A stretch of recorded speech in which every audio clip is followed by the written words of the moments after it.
Apple lobbies against App Store restrictions bill, despite its commitment to promoting user digital well-being.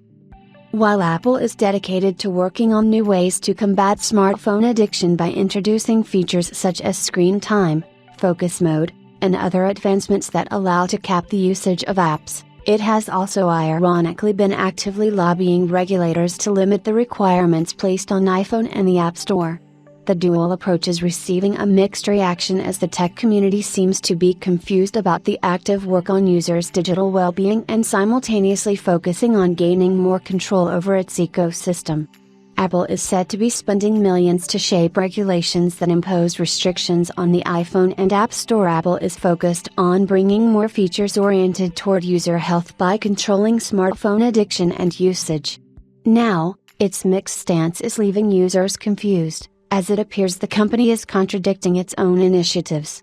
It is reportedly spending millions on reducing the limit placed on the iPhone and App Store amidst the ongoing efforts by various states to regulate the usage of smartphones by teenagers. According to the Wall Street Journal, earlier this year, Apple has been pushing back the efforts made to enforce age restrictions and pointed towards one specific attempt in Louisiana where the Cupertino-based tech giant is said to have hired 4 more lobbyists that were reaching out to the legislator Kim Carver. Carver responded to the efforts by suggesting Apple seemed to have panicked as the outreach was continuous till the legislator stopped responding. The specific bill was for taming teen social media usage by placing age restrictions on the App Store rather than on individual apps.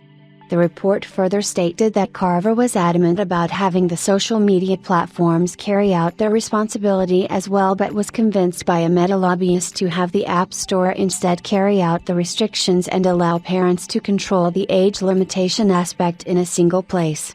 An Apple spokesperson opposed the proposed legislation and presented it as Meta's attempt to distract attention from its own issue related to child safety.